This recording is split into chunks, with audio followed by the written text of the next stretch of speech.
your mind.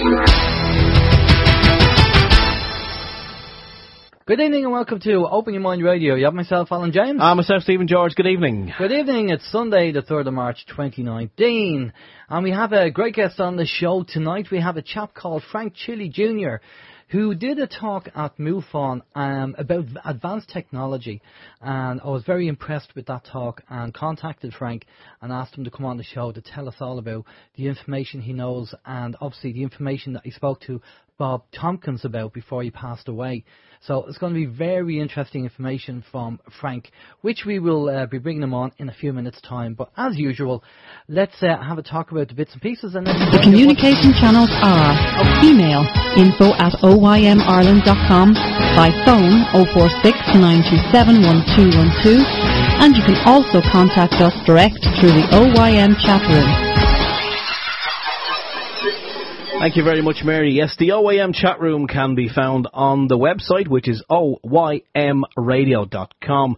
So if you navigate your way to the website there, you will see all the relevant links on the left-hand side for the, you'll see the ones for the email address info@oymradio.com. As we always say, if you have any suggestions or any information that you want to get to us, just fire them off in an email. Or if you're new to the show, or even a long-time listener who's never contacted the show, just drop us a quick email. Just let us know what you're thinking, where you're listening. We love getting those kind of emails. Also on the website there, you will see, as I said, the links to the chat room. If you do have a username and password, then you can log straight in. If you don't, then you need to register. You need to register at least 24 hours before the beginning of the show. No sense in registering now because you will not get a reply. We also have the links there for the anti-social media, Facebook, also Twitter and MeWe. And down the end of the page there, you'll see the link for Patreon. So if you want to log on and join us on Patreon, that is much appreciated as well. Lots of people already joining us on Patreon, and a big hi to every one of you. We also monitor the chat room on People's Internet Radio for your questions as well. So big hi to everyone logged into both of the chat rooms, and the phone line 046 927 1212 if you want to ring in and ask questions this evening. Of course, if you want to ring in from outside the Republic of Ireland, it's going to be 00353 469 271212. I think I've covered everything there, have I? Brilliant. I think you have. Right. That's excellent. And you're going to kick us off. Yes, I am. News in from smh.com.au, and it says Cardinal George Pell found guilty of child sex abuse. Cardinal George Pell has been found guilty and is set to be jailed for child sexual abuse in the most sensational verdict since the Catholic Church became engulfed in worldwide abuse scandals. Pell, who was Vatican treasurer, close to the Pope and the most senior Catholic figure in the world to be charged by police with child sex offences, has been found guilty of orally raping one choir boy and molesting another in Melbourne St Patrick's Cathedral 22 years ago. Well, as you know, I think it's too little too late at this stage of the game, but it's nice to see that justice will be done. Yeah, you know, there was an article that was put up during the week on Facebook, and it was a little message got to do with, it was an adult who kind of wrote it like a child, who obviously they had an experience when they were younger, and they were being abused by a priest, and their parents actually hit them and said, don't be speaking about Father such and such like that, he's a nice man, right? Yeah. And it just, your heart went out, because just imagine that happening with your kids, you know, or you see it happen where a parent, you know, the child is trying to be honest and tell the parents what's going on, and because the parent is so brainwashed with the Catholic Church and the whole things about priests, that they think that the child is making up the story and hits the child, and then the father does the same thing. But that's nothing new. I mean, you go back 50-odd years ago. You don't even have to go back 50-odd years. You can go back a lot less than that. But the church was always revered, and the parish priest was, obviously he was God's representative in the village or town, wherever you lived, and you never say anything about Father, whatever his name may be. Yeah, I know, yeah. It was scandalous. But it's good to see, like, the net is closing in, and, you know, all this is coming out, which is great to see. It's just a pity it's taken so long. Look, it's been going on for a very long time. It's better late than never, I suppose. I know, true. You know, it's It's better late than never. Right, okay. Now, at the end of the month, just so our listeners know what's going on, something that we mentioned at Christmas, and we've kind of extended it a little bit. But at the end of the month, we're going to be taking a sabbatical. OYM is going to be taking a sabbatical, unless the universe has different plans, because what happens is, when we plan to do something like this in the past, this big wave of energy comes in, and then we're up and running again, and we're off again.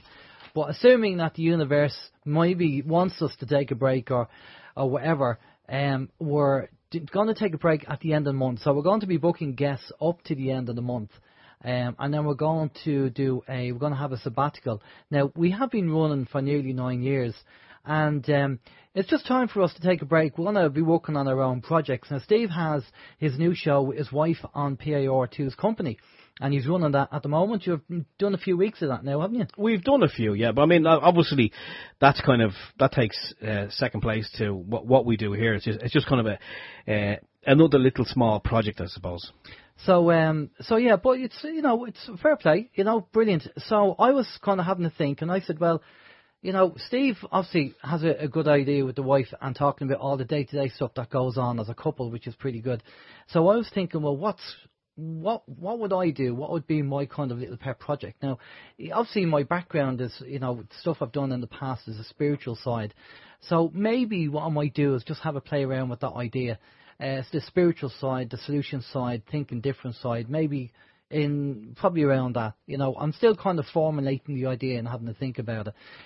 But yeah, I mean, sometimes a break is as good as a rest, or whatever they call it. You get rock bands who go off and do their own projects, So, I just thought, after 9 years, maybe it's time for us to take a little break and do that. So up to March 31st, so the end of March. But again, the universe, Steve, it's happened before. Well, it has happened before. There have been several times over the past almost 9 years, as we've said, over the 400 odd shows that we've done, where we've kind of hit a brick wall and energy levels have been kind of low, and we've just been kind of shrugging our shoulders and kind of wondering, what's it all about? Is it, are you making a difference? And all of a sudden, out of nowhere, this wave, it's like a wave of energy, it will just come, and it's like as if it's just supercharges our batteries or something. So we're hoping that, we're putting it out to the universe, because obviously we're just kind of a little bit lethargic, I suppose. Yeah. It's like as if, like an energy vampire has come along and sucked the living daylights out of us. So, while we're kind of on a high, so to speak, it's probably best to do it at that time. So that's what we're going to do. So we have a few weeks up to the end of March. But by the way, apparently the event is going to happen on the 21st of March. So, Is it? Yeah, we might be on 5D by the 21st of March anyway. So great stuff. Fantastic stuff. So we won't have to worry about that. Right, over to you. Number 3. Number 3. Yeah, you may have remembered that we've been talking about the software that we actually use for doing the show, doing the live stream. And we know that people have noticed, it has been noted, that over the past couple of weeks, the past number of weeks, that people have noticed some stuttering in the show, not on the live show, but generally just the run up to the live show. There's kind of when we have a little bit of music playing, there's some stuttering and stammering kind of going on. I don't think that goes out live. Does it not? No, it's only internal. Okay. Well, because you said it happened on your show. Yeah. And I didn't hear it. Oh, that's interesting. So I think that's only when it's only internal. It doesn't go out live. Okay. Well, that's a good thing, I suppose. Yeah. But what has been noted is that at the end of the shows, when we normally just get the guest to give out their contact details and the links, what has been happening is as soon as we say, okay, give out your details and blah blah blah, the music comes in.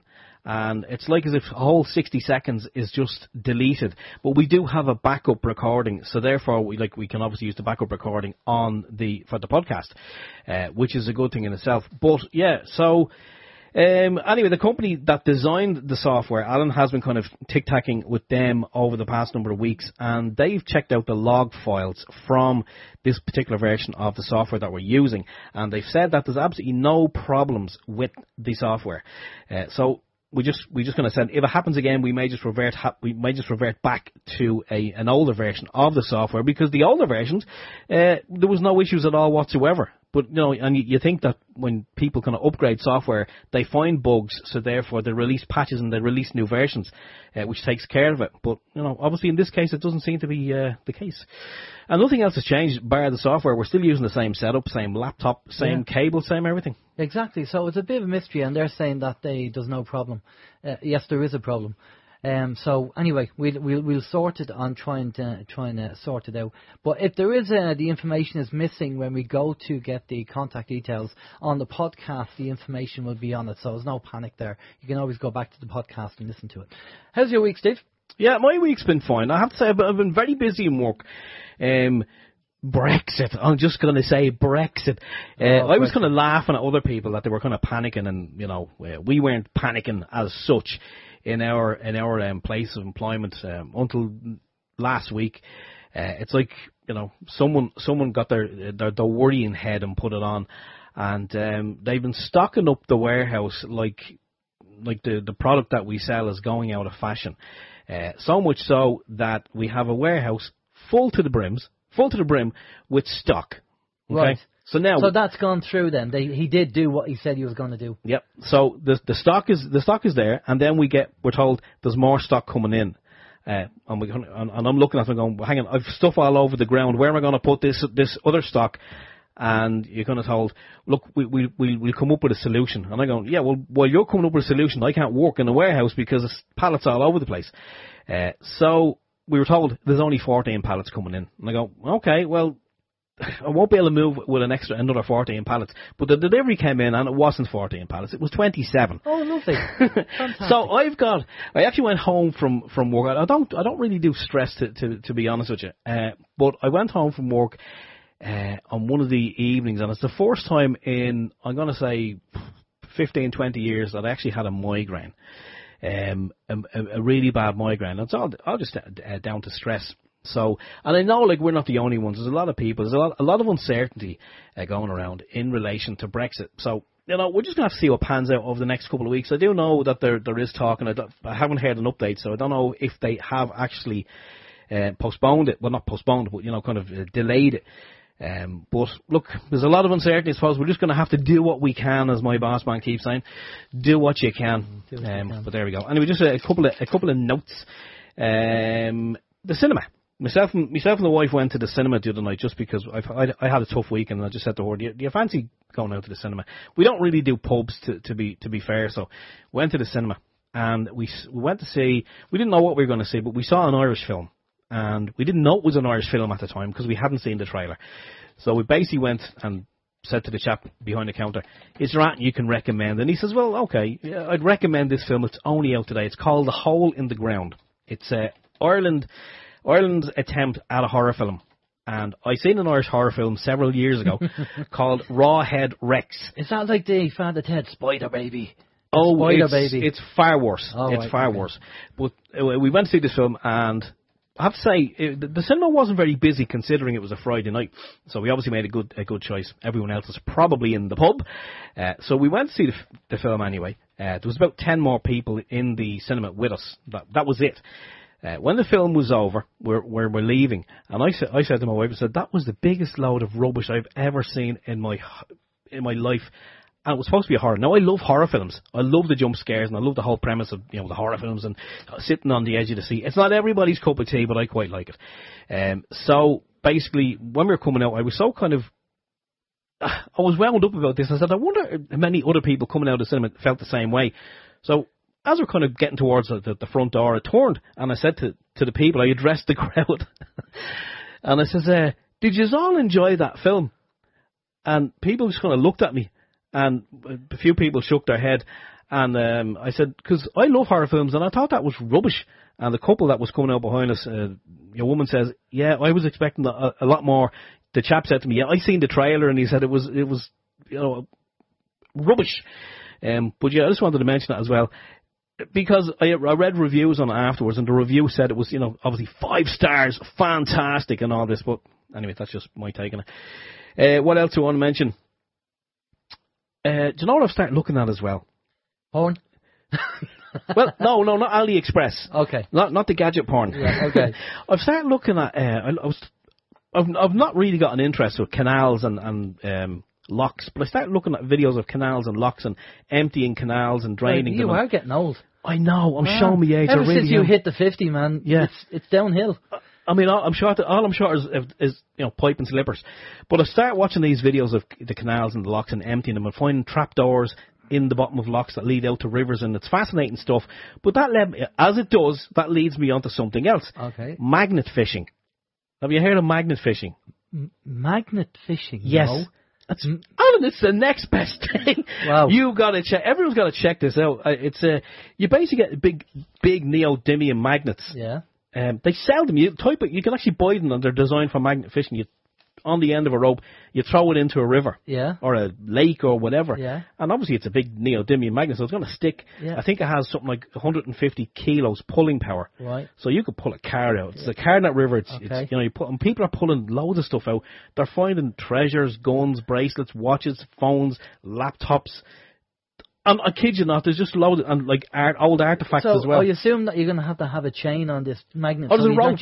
There's a rope on it, check it out. I see Dougie has it there in the chat room. I don't know if Dougie is into it as well. Magnet fishing. I was looking at the magnets actually, and the other site, your sister site to AliExpress, which is the Banggood. Yeah. They sell them on Banggood. And they're cheap as chips, these magnets, so I'm going to look into that as well. Just, maybe a project for father and son to get involved in. Anyway, and the last thing I want to mention, the absolutely last thing I want to mention is I've seen a lot of controversy going around about 5G at the moment, and rightly so. And I've started to notice these little black boxes popping up on telegraph poles around the country. On my drive to Dublin every day, I've seen loads of them. And I was angry because I said, some of them are right outside houses. I'm thinking, oh my God. So I started doing a bit of research. Rather than just get angry, I channeled it into a positive bit of research. And I found that what it is, it's the Air network, and the boxes that they're putting up are fibre to the home. So, if you're getting fibre broadband, that's what it is. So if anyone does see it, that's what those black boxes are, and it's nothing to do with 5G. Not at the moment, anyway. Okay. There we go. My week done and dusted. How's your week? Okay, right. Before we bring Frank on, just a couple of things.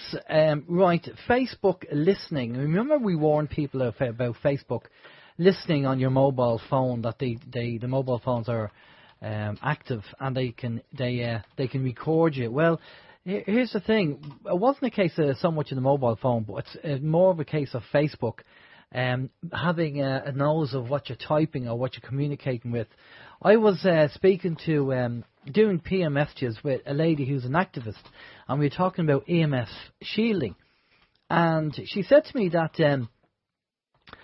this was on the Thursday, and Thursday evening, and she said to me she wanted to know about EMF shielding, about whether I was talking about the shungite powder that you can put in the paint, or you can actually buy RF paint itself, because she wants to do some shielding in her house. So lo and behold, on the Friday morning when I checked my email, I get an email in from a Chinese company saying, "Dear sir, we produce EMF shielding, radiation shielding, conductive materials and products. We mainly have 6 kinds of shielding products," and he goes through the list of the shielding products that he has. And then he says, "Okay, if you want any samples or stuff like that, let me know. Here's the address." So it's just uncanny that on the Thursday evening I'm doing a PM session with a lady talking about EMF shielding, and then the next day I get an email in all about EMF shielding. So if people say that Facebook, and before we went live, Steve gave a quick example of an issue with his daughter who was talking about, what was the subject? Yeah, my wife and daughter a couple of nights back were actually talking about green tea and herbal teas. And like a lot of teenagers, my daughter's phone was on the arm of the chair beside her, and they were just talking about they were in the local health shop, and they had got some various different teas, green teas, herbal teas, for different conditions, to help you sleep and to help you, I don't know. But my daughter noticed then, after a little while, she turned on her phone, and I don't know what app or what social media site she was on or whatever, but she was targeted then with ads for herbal teas. And she came to me and she said, "Dad, I just wanted to," and she told me about the story, and I says, "Yeah, because your phone is listening to you." And, it's a valuable lesson for everyone, for every one of us, to know that even if it's sitting beside you, and it's it's not transmitting or whatever, it's still listening. So if you're going to be having a private conversation, don't do it in earshot of your phone. Exactly. And the last thing before we bring Frank in is cassette tapes are apparently making a comeback. Big time. Do they ever leave? Well, I have loads of them. I mean, so have I. It's great. Out comes the pencil again. You know, the pencil. Yeah. Do you ever see that picture on Facebook where you have a cassette tape and a pencil, and it says to the young people, "Can you draw the conclusion between, or draw the whatever it is between the two of them?" Yeah. And most people look and go, "No." Haven't they? Don't have a clue. Yeah. They're not as old as we are. But yeah, I don't know why you want to bring cassette tapes back, because rewinding and fast forward to your next song, no. A CD, you just, I know nostalgia and I know old equipment, but cassette tapes, they were. We mentioned this before. Obviously the equipment that they're bringing back to play these cassette tapes on, it's not as good as what we had 20, 30 years ago. It's going to be mass produced and it's going to be cheap and cheerful. You will not get the same quality. No. Anybody familiar with the two words wow and flutter, you will not be impressed with the new technology. That's all I'll say. Definitely. Right, okay, we're going to bring in our guest now. Frank did a talk at MUFON, and he has great information regarding advanced technology. Now, a few weeks ago, I said to you about the Rockwell chart that Frank sent over, and a few of you emailed me and said, can we have a copy of that, which we sent out. It was a PDF all about the advanced technology up to the year 2100. And this is the chap that sent it over to us, so it's great to have Frank on the show. So before we bring Frank in, Steve's going to read out his bio. I am indeed. Yeah, Frank Chille has amassed stories of little-known contactee experiences directly from the individuals themselves, one from 1920 and others from Southern California. He also had experiences at George Van Tassel's Integratron, located in Landers, California, in the high desert area above Palm Springs.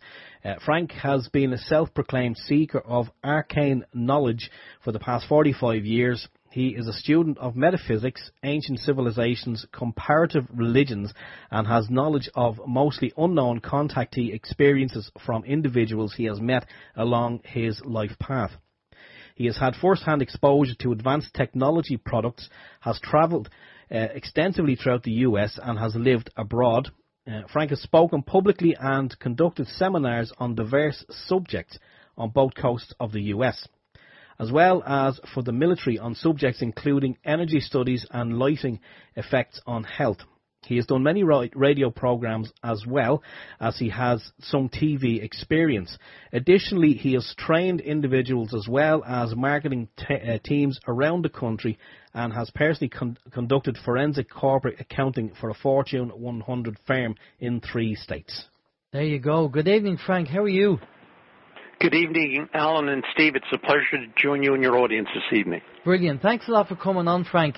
We did go on a little bit about our talking, but loads to talk about.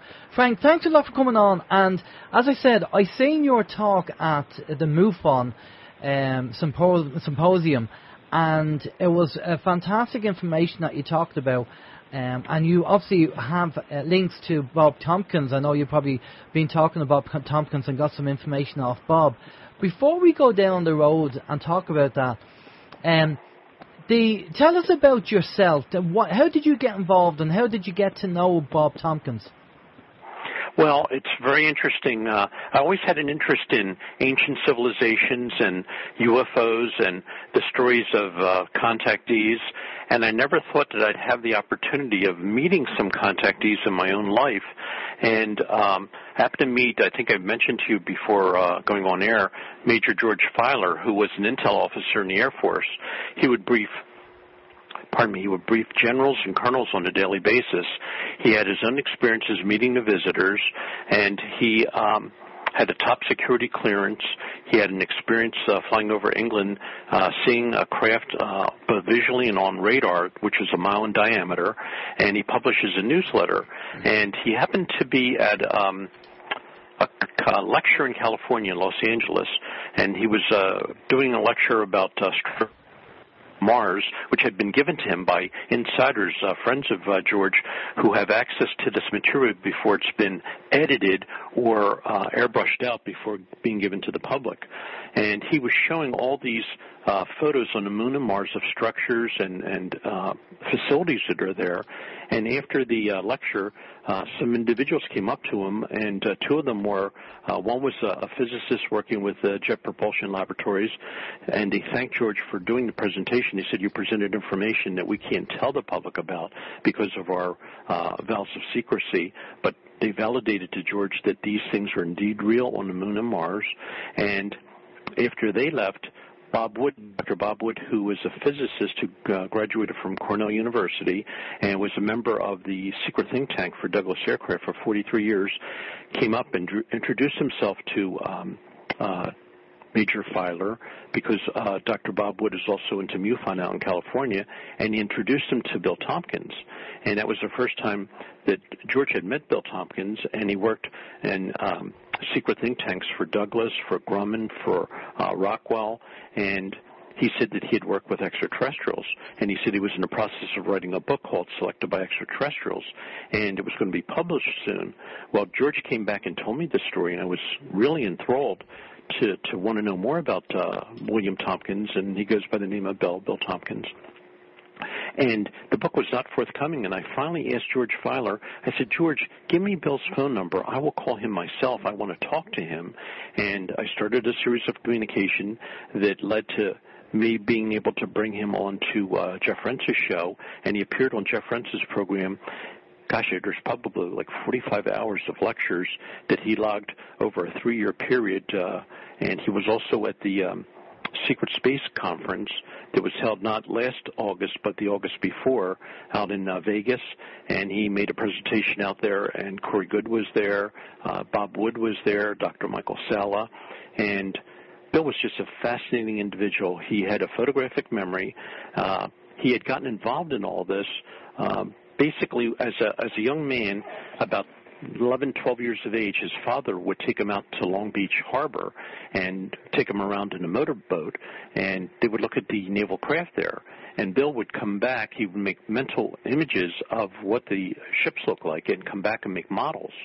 And he brought some of his finished models to a store in Long Beach, a hobby shop. And one day, two high-ranking naval personnel happened to be going by the store, and they saw the models that showed technology on the craft, on the naval craft, that the public was not supposed to know about. So the naval personnel asked the fellow at the hobby shop who made them, and they gave him the name Bill Tompkins. They went to the address in Long Beach, and they spoke to the father, and the father said it wasn't me, it was my son, young Bill Tompkins Jr., and they wanted to know how he had these abilities, and he said once he sees something, he remembers it, it's committed to memory. And they told the father that they would like to employ him in government research working in San Diego, and the father agreed, and at the age of 14, Bill Tompkins joined the Navy, and the father made an agreement with Navy personnel that he was never to go to war, and he was basically working with an admiral and two captains regarding the debriefing of German agents that were working with the United States. They were basically agents for the United States. They came from German backgrounds. There were 32 or 33 of them that would be rotated in and out of Europe, and they would come back and be debriefed at North Island in San Diego. And Bill had the ability of being able to tune into these individuals' experiences and create drawings. And he talked about how the Germans had advanced technology that had been given to them by visitors, that they actually had saucer technology during the 40s. And it was Bill's responsibility after these debriefings with the admiral and with the two captains to put together technology packets that Bill would take to different universities and colleges and companies around the country to back engineer this material so that we would have it. Well, Bill did that throughout the course of the war, and after the war ended, he wanted to stay in that field of aircraft, and he wound up getting a job at Douglas Aircraft at their secret think tank. And even though Dr. Bob Wood was a member of that secret think tank at Douglas. He didn't know that there was a more clandestine secret think tank that Bill Tompkins was working on, and they were working on advanced spacecraft that were to be used for Solar Warden, which was our government's effort to have an off-planet extension of military arms that was all controlled by the Navy. And Bill designed craft that were up to 17 kilometers long. It's 10.5 miles long, that were used for facilities both in our solar system, outside of our solar system. And that chart that I had given you, the chart was originally given, a copy of that was given to me by Colonel Donald Ware, who was a test pilot for the Air Force, and he had heard Bill Tompkins talking about the subject on one of the radio programs. He sent a copy of that chart to me, and he said, I want you to share this with Bill Tompkins, with Bob Wood, and Dr. Michael Sala. And I contacted Bill Tompkins. I contacted Bob Wood. When I saw the chart, I couldn't believe what I was looking at, because it talked about being out into space and exploring not only our solar system but other solar systems elsewhere in the galaxy. And I called Donald Ware, and I said, Donald, I always thought that the technology that the public did not know about was maybe 50, 75, or 100 years in advance of what the public knew. He said, Frank, no, it's 1,000 years in advance. The public does not know this. So when I talked to Bill Tompkins, he said, this chart is becoming available now? And I said, yes. And I said, Don Ware wanted you to have it. He said, well, Frank, he said, we must be very close to disclosure.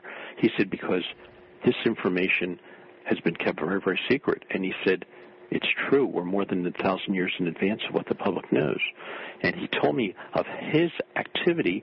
The genesis of that chart started with him in the early 50s when he worked at Douglas Aircraft. And they wanted to come up with a formula for advancing into space. And the chart, when you looked at it, Alan, it's just mind-blowing. It represents tens of thousands of hours of thinking of how you proceed from one point to another point before you could get, beyond the moon, beyond Mars, beyond other planets in our solar system, and out into the other star systems. And Bill told me, he said, Frank, we have the technology to go from the Earth to the middle of our galaxy in 45 minutes. That's it's incredible. I meant to say Bill Tompkins. I got it wrong there with Bob. Sorry, but Bill. That's okay. It's amazing that this technology is available now. Ben Rich, who was the head of the Skunk Works and died in 1995, I read the book The Skunk Works, and these guys in the 30s and 40s were amazing at what they could do. And Ben Rich turned around before he died and he said, "We have the ability to bring ET home." So if people have any comprehension of technology, I mean, the fact that these guys these were black projects, and he said you need more, kind of the will of God to actually release the technology, because they're so black, they wouldn't release the technology and give it out to the general public or let the general public know. But let's just rewind a little bit, Frank. Sure. Let's go back to World War II. Let's go back to Germany, because that's where it tends to have all started, where there was the Vril Society and a lady called Maria Orsic, who was a medium. And this Vril Society and Maria Orsic was a medium who was communicating with extraterrestrials and receiving the information. And she was receiving plans and schematics and drawing them and giving them to engineers to build. And this is where you had the thing called the Coanda effect, where you suck the air from the bottom and it blows out the top. So they were building these secret projects in a place in Germany, if memory serves me well, called Peenemünde. Well, that was for the V1 and V2 rockets. Bill Tompkins told me the actual saucers that the Germans worked on came out of Turkey. And he said they were never bombed. He said because the Allies never knew that the facility for building the saucers was in Turkey. And also, one of the questions that people ask all the time is, but if they had these saucers built, why didn't they use them to win the war? But I found out after doing a little bit of research was because they couldn't mount conventional weapons on the saucers, because for every action there's a reaction. So if they mounted a gun on their UFO for want of a better word, and it actually shot. It'd be a kickback from the gun, and it'd affect the actual machine.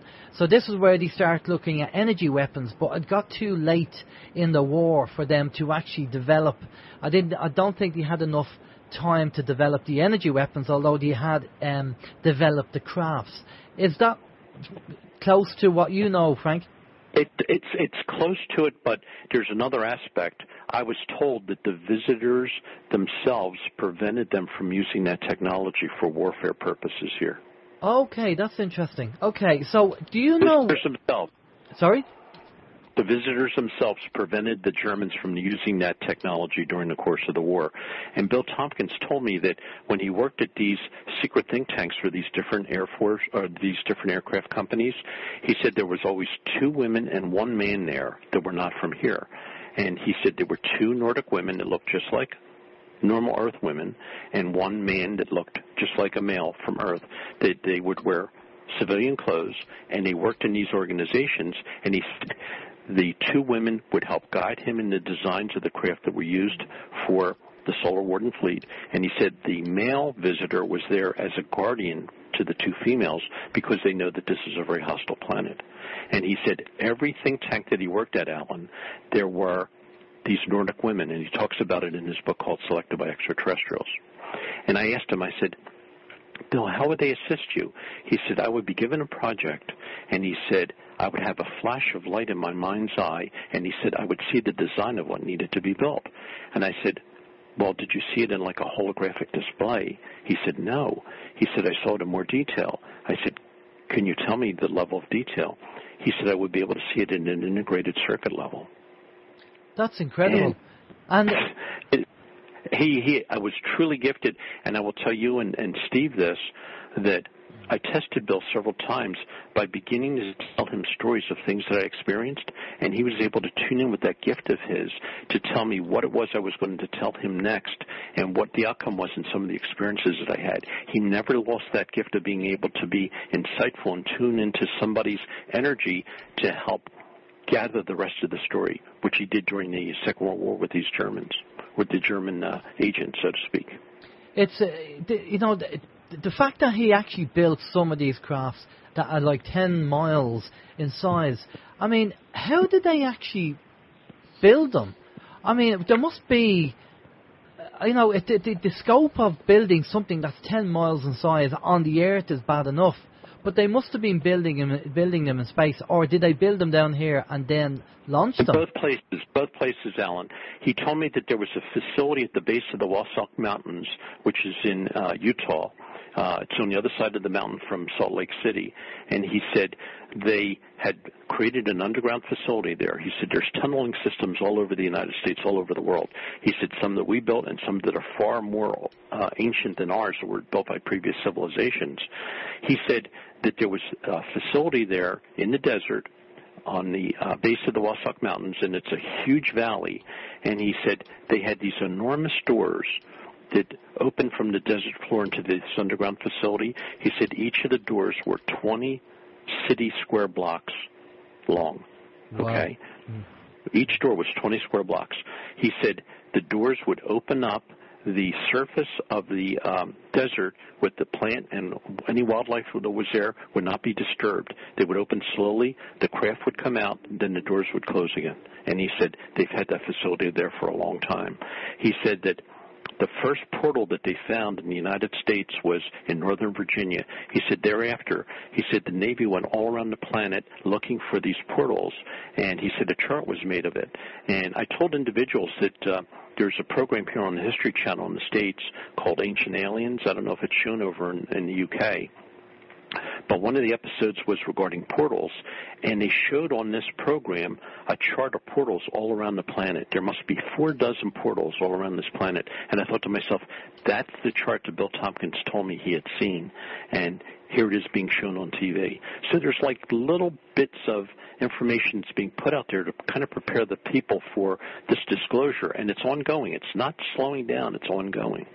Colonel Ware told me, he said his sources told him that 80% of the individuals that are part of this disclosure project have already green-lighted it. The other 20% was also acquiescing to it and receding, in other words, pulling away their resistance to this so it could be made public. And that's why these little things are coming out.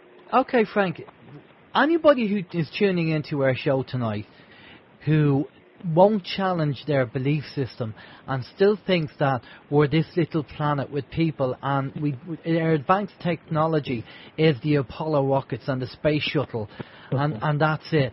What do you say to these people? Have you come across them yourself? I certainly have, and I can tell you that I have members of my own family that have had experiences while in the service. One is an uncle of mine who spent 22 years in the Air Force designing closed-circuit monitoring systems for missile silos all around the world. And he's always known my interest in the visitors, and I told him, I said, Uncle John, I had heard that there's 50 levels above top secret. He said, Frank, I'm aware of 35 levels above top secret. And he wouldn't tell me his own experiences, except he would say that they're here, the government knows about them, and we shouldn't worry about it. But he did tell me stories of the lids on these missile silos that are maybe 10, 15, 20 tons of reinforced concrete. He said some of the facilities that he would go to, the lids would be flipped over by the visitors to show that they had the ability to flip open the lids of the missile silos. And he said some of the missile silos, the circuitry was burnt out to prevent them from being launched. But he wouldn't go into detail with his own experiences, but he did tell me when he was stationed in Turkey, he had access to see satellite photographs of Mount Ararat, and he told me he did see Noah's Ark there. He said, Frank, it exists. It's in two pieces. He said it's about the 12,000-foot level of Mount Ararat, and he said it's bigger than an aircraft carrier. During the wintertime, it's covered in ice and snow. In the summertime, it's exposed to the sunlight. And he said they took measurements of the timbers that were used for the ark, and he said the timbers are 2,000 feet long. He said there's no trees on Earth that grow today that are 2,000 feet long, but the ark is made up of those timbers. And he said the Turkish government will not allow any expeditions up there because they do not want to validate either Judeo-Christianity whatsoever. They don't want to validate any aspects of our Bible, but he said it's there. Okay, that's interesting because there's another take on that, but that's another subject matter. Yes. It's because we're talking advanced technology, and Bill Tompkins, his book, Selected by Extraterrestrials. I did get a copy of that for my father, who I believe has read it, and I did see the videos of Bill being interviewed and talking about this technology, and if they're 80% have given the green light for disclosure and the other 20% are acquiescing to possibly, tell us, what do you expect? I mean, we said before the show that disclosure has happened. We just don't have Trump or Putin coming on TV and saying it. So, what is going to happen if the other 20% agree to it? I think that what's happening in Antarctica is going to be part of the key to all this, Ellen and Steve. You've heard stories about the technology that they found down there. My folks are telling me that they are not going to have, there's been politicians that have gone down there, there's been religious figures that have gone down there. Supposedly there's a technology that's 1.5 million years old that's been found underneath the ice. I've been told that they don't want to create any political or religious significance to it. It's going to be rolled out to the public in 3 phases. They're using the National Geographic Society to photograph this, to bring it to the public's attention. They're going to say this was a civilization that existed on Earth that predates anything that we're aware of. They're going to roll out the technology. That's going to be the second part. And the third part is going to say that the civilization that was built in Antarctica that was covered under ice, they were visitors. They were not from here. So it's going to be a 3-phase rollout. It's not going to be connotated in politics or religious significance. They want to make it as neutral as possible, not to offend anyone, and that's why they're going to have the National Geographic film it. Okay, so if we look at the history of the whole disclosure program, I suppose we have to go back to Orson Welles and War of the Worlds, which apparently was a CIA or whoever the department was at the time, an op to see if people were ready, because they wanted to tell people what was going on. And obviously people going out with their shotguns shooting at the aliens wasn't a good idea. So obviously when you read the actual the history of this, The Day the Earth Stood Still, the first black and white movie which is funded by the American military, they said they would use Hollywood and the movies to start educating people about, certain technologies and what's going on. And then we had our Star Wars and our Star Trek and all the other space movies that's out there. And then we had people like Phil Corso. If you want to, I read the book, but if you want to tell us about that, Frank. Sure. For the audience who's not aware of it, Phil Corso was the last member of a team that represented 50 generals, and he was a colonel. And the last general said that when I pass, I want you to release to the public the information about the Roswell technology, how we used it to plant the technology in different companies around the country, so that there would be a patent history, like for the transistor radio, which came out of Bell Labs. Bell Labs had not only the transistor radio or transistor circuit, but also laser, fiber optics, all kinds of technologies came out of Bell Labs in northern New Jersey. But like the plastics came out of that, Velcro came out of that.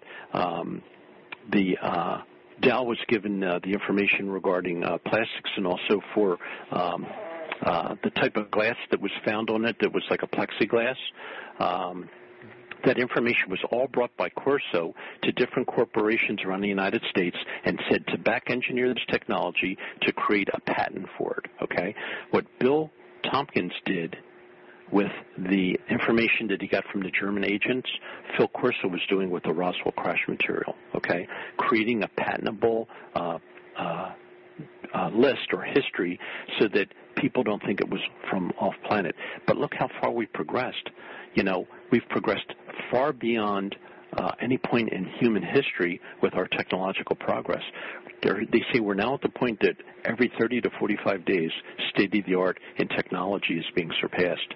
Now, Bill had told me that the first 7 solar warden groups were using anti-gravity. He said the next 3 that they were working on was going to be employing faster than light. And he said, Frank, can you conceive of anything that's faster than light?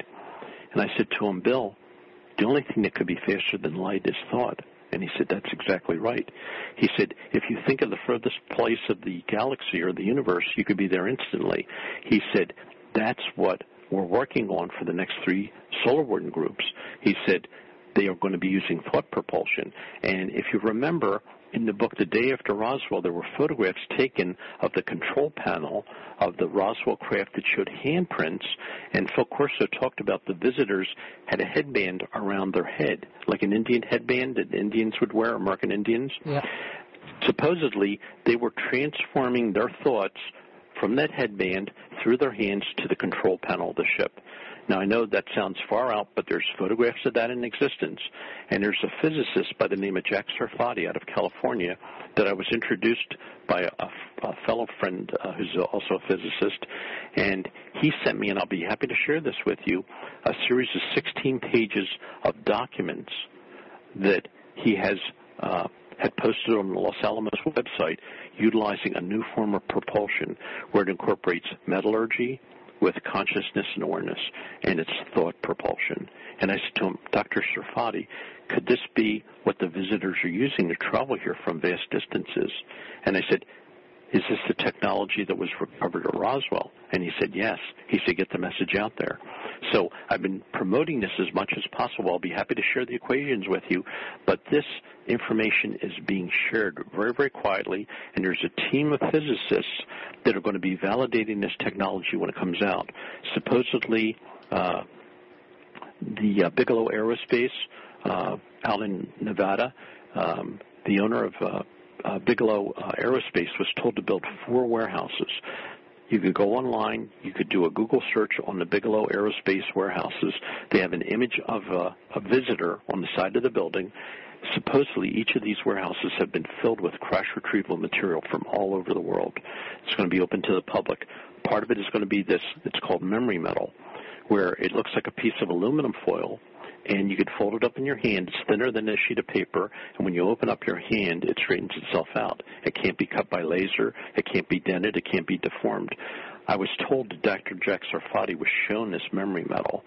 He was able to see it and analyze it for himself, and I'm told that they can back-engineer it, but they can't actually build it. We don't have the ability to be able to align atoms the way the visitors do.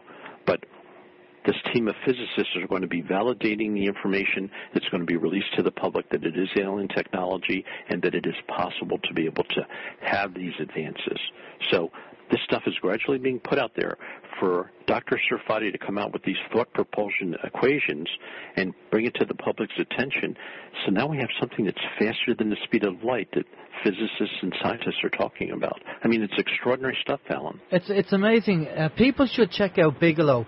Bigelow apparently is the guy that when it comes to the UFO crash retrieval technology, they kind of pass it on to him. I think he started off in Las Vegas as in real estate, and then he grew his business, and he's a billionaire, and he's inventing things that will be like houses in space type of thing. Habitat for space. That's right, Habitat for Space. And Bigelow's involved heavily, and I believe he has a link to the Skinwalker Ranch as well, which a lot of experiences happening there as well. And he was interviewed on 60 Minutes here, and he said, we don't have to go searching for the visitors, they're here. Yeah, that's right. I think I've seen that 60-minute interview. So the question has to be asked, Frank, why aren't the deep state stepping in and the cabal stopping this? Because they are megalomaniacs. They want power and they want control. Yes. So why aren't they stopping this? Alan, they've been big fish in a small pond for a long time. Now they're realizing that they're small fish in a big pond. And I asked this of my friend who's a physicist. I said, who is pushing this agenda behind the scenes? Is it the military? Is it the industrial complex? Is it science? Who's pushing this? And he said to me, let me find out. Let me call you back. So he called me back about a day and a half later, and I said, who's pushing the agenda? And he said, it's the visitors. The visitors want the truth to come out. Okay, well, that's pretty good. That's interesting. Right, we have a few questions in, Frank, so I'm going to pass you over to Steve. Steve's going to go through the questions with you. Yeah, we do have a lot of questions, a lot of interest on the chat room there, both of the chat rooms actually also. So we go to the first question.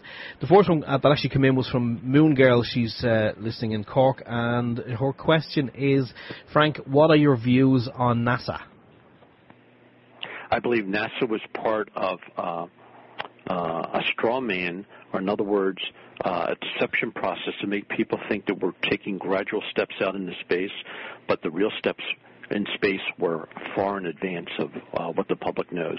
So that was basically like a way of keeping us in the dark, so to speak. So they knew. Dr. Kurt Debus, who was the first director of NASA from, I believe, 62 to 74, he was the director of Peenemünde, and Bill Tompkins met with him several times. He worked on 6 projects for NASA for the program, for the Apollo program, which was going to have more far-reaching results than we actually achieved publicly. And he talked to Dr. Kurt Debus, and Debus was aware of Maria Orsic, and Kurt Debus told Tompkins that she did indeed open up a portal to Aldebaran, and some of the people left Germany and they went to Aldebaran, including Maria Orsic. But I'm sorry, I hope I answered her question regarding NASA. That it's basically part of a cover-up to keep people in the dark from knowing exactly what was going on with the space program. It was more, well, I think we'd have to call NASA Nazi, because it was full of Germans from Project Paperclip, wasn't it? Yes. There was more than 21,000 Germans who came over here. And Bill Tompkins said that, I said, Bill, you must have met some brilliant people during the course of your career. He met von Braun, and he said, The most brilliant person he ever met in his life was Dr. Kurt Debus, who was in charge of the NASA program. He said they would have incredible discussions. Bill could telepath with people. He said Kurt Debus could as well. And Kurt was told, Dr. Debus was told by one of Bill's Nordic secretaries that when Bill was let go from Douglas Aircraft, that he needed to work with Kurt Debus with the NASA program. I have a question for you, which I came across regarding Bill. Sorry to butt in on the questions. No, that's okay. Go down. But one of the things that was said was that Bill was doing what he was told, because he was hoping to get a pill, which apparently the visitors had, that would actually re-age him and make him younger. And he wanted to get this pill for himself and his family. Do you know anything about that? Yes, I do. Yeah, okay. The visitors had their own form of rejuvenation, but Bill said that when he worked at TRW was tasked with coming up with a form of rejuvenation that could be used by the Solar Warden fleet. And Bill said that they did develop this tablet, and it would rejuvenate men and women. Women would rejuvenate back to the age of between 23 to 25. I believe if men were beyond 35 years of age, they would rejuvenate back to about 33 to 35 years of age. He told me that there were 3 friends that he had that were part of Solar Warden that would come back and visit him every 20 years. They would come back to Earth like for a visit. And he said, Frank, they never aged. He said they were taking this pill, and he said he was told that at some point in the future, when mankind was ready for it, it would be released to the public. And I was told that it could be nullified by alcohol, tobacco, and drugs. If you didn't partake of those 3 things, the pill would not be negated in its effect, but it would rejuvenate the body within 30 days. He had many discussions about it, and of course, yes, he was hoping that that would come his way. He told me he worked on designs for spacecraft up until the time he passed. It was unbelievable. So I think I shared some of the designs with you, and there's other designs yet to come out. But why didn't he get the pill? Why didn't they give him the pill?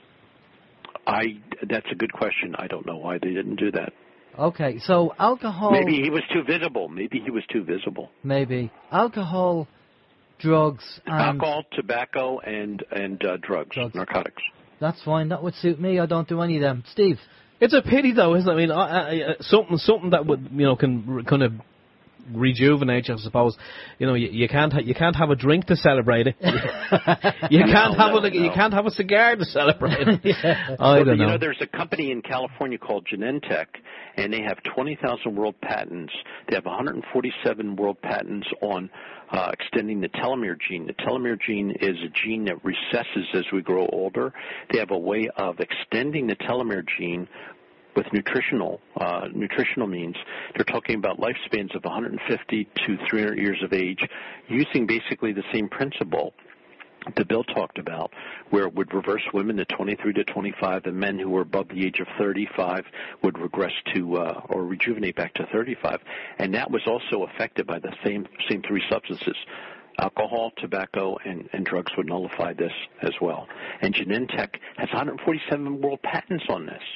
I mean, that's a U.S. company that have these patents that know that they can do this. So, again, these are little tidbits of information that are being dropped out there. All these foundational stones for disclosure are being laid out there. Okay.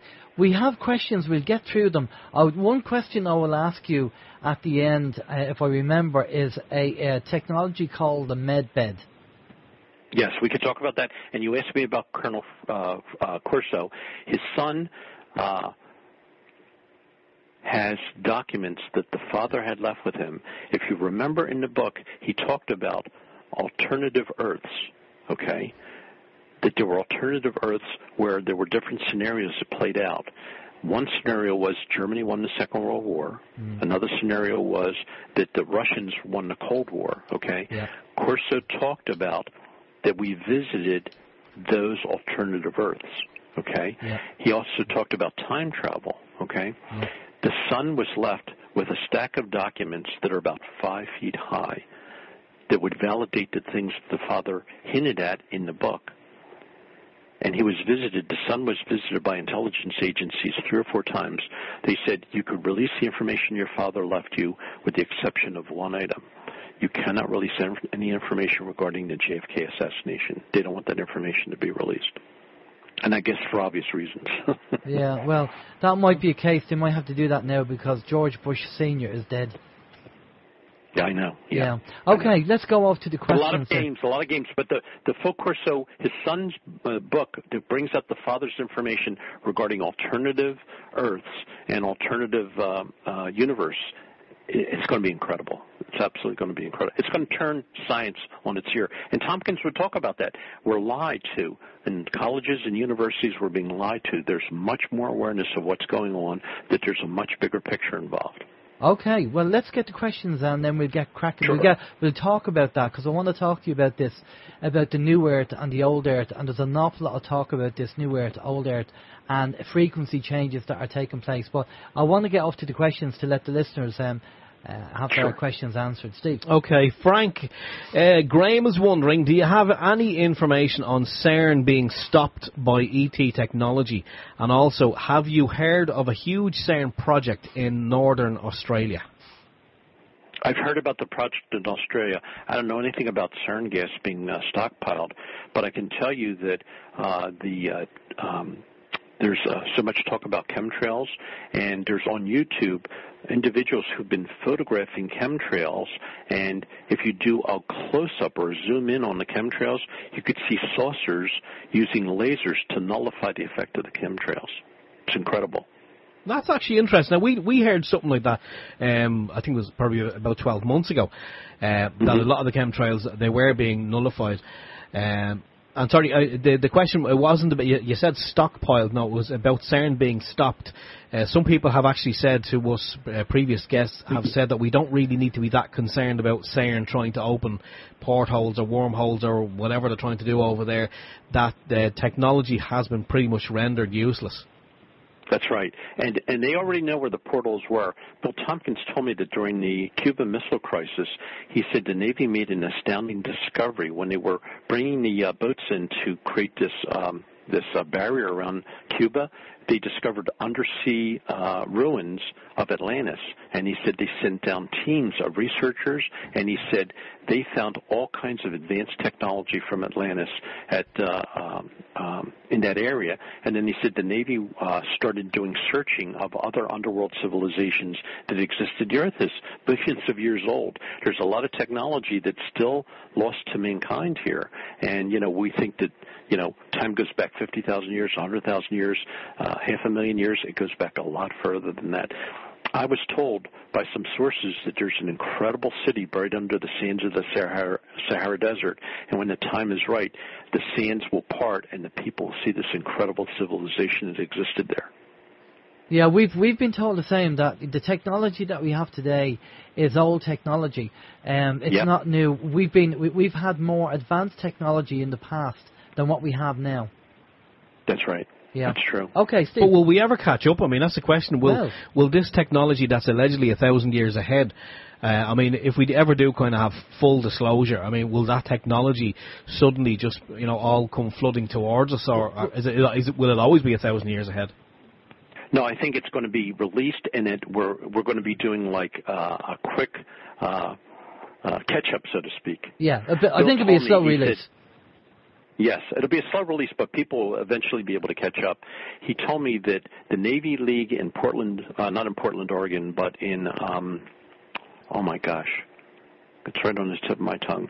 It's in Oregon, but anyway, he said the families of Navy personnel that are in that area of Oregon send their children to a ranch, and at the ranch, the instructors there are male and female space beings that project holographic images to teach the children the new sciences and the new technologies, and the parents know about it.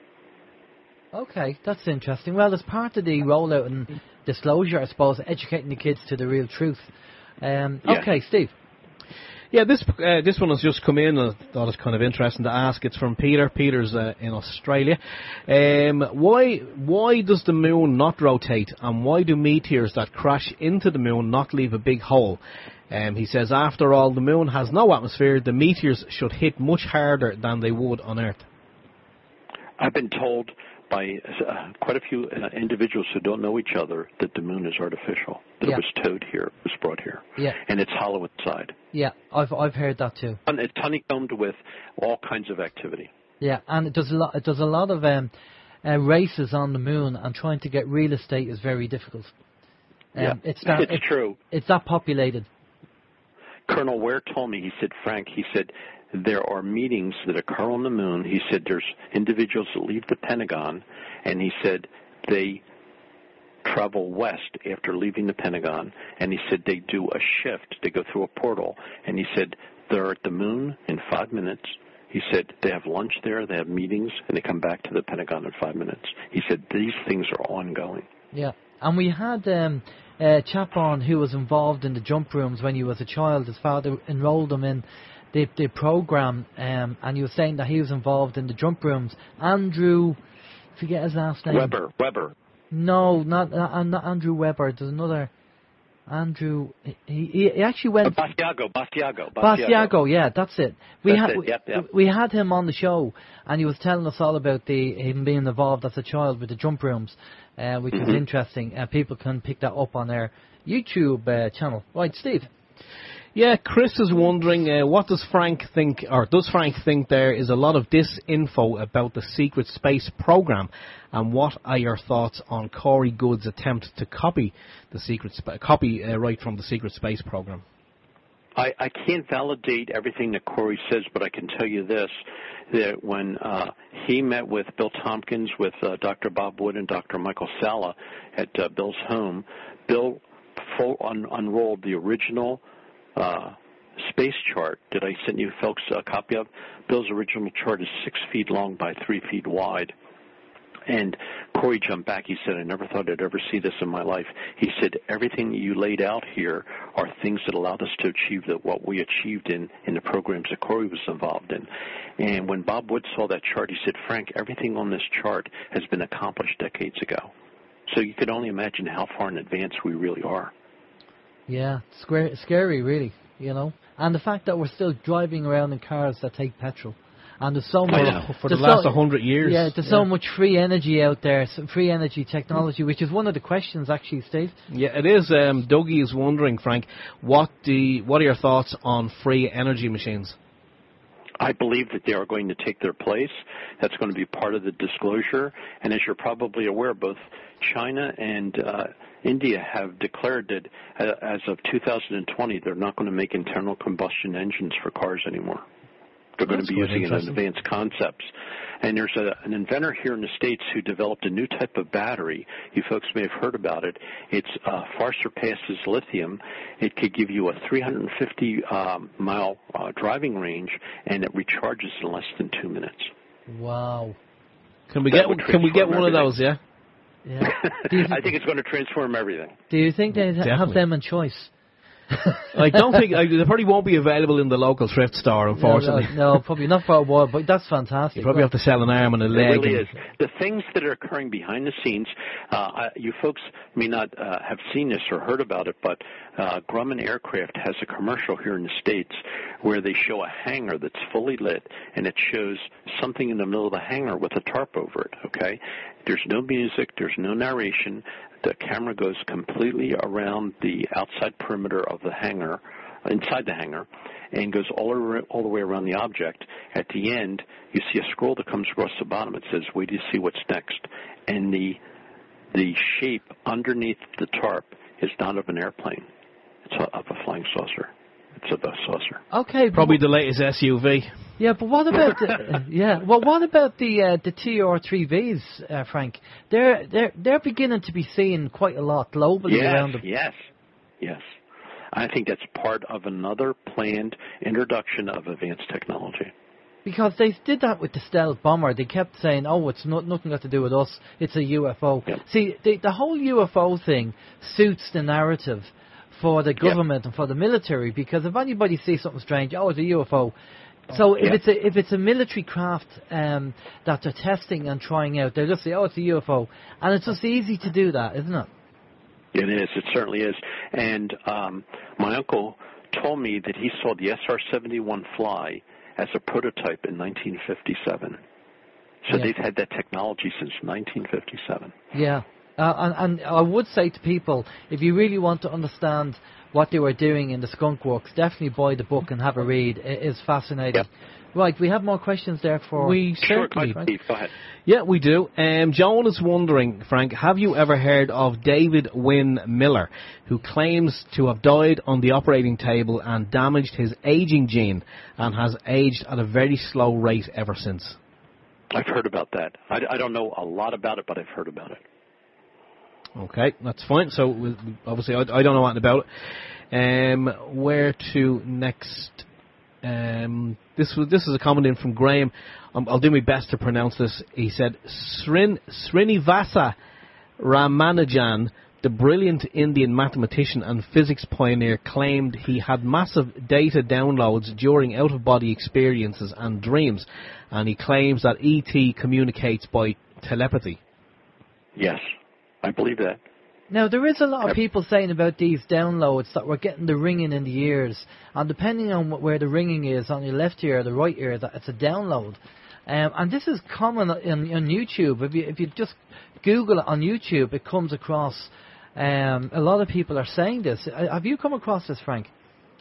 I know that people are being awakened, and I've been told that a lot of women have been awakened to their true selves, and I've had women tell me, now none of these women know each other, they tell me they're spending 60 to 70% of their time in the new reality, in the new dimension, and they said everything is as we've been told it's going to be, and they said they're only spending maybe 20 to 30% of their conscious time in this reality, and they said they can't tell their husbands, they don't want to hear about this. And I ask every one of them, Alan and Steve, how quickly do you see it transpiring from the old reality to the new reality? And you know what they tell me?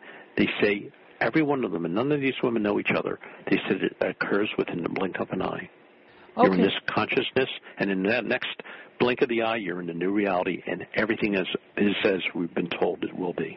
Okay, so we hear an awful lot about this, Frank, about the new Earth and the old Earth, and that it's a frequency change. We're not going to go off to another planet or be lifted up by ETs. It's a frequency change, and people are saying that they're experiencing various things. And it's actually one of the things I have on my list.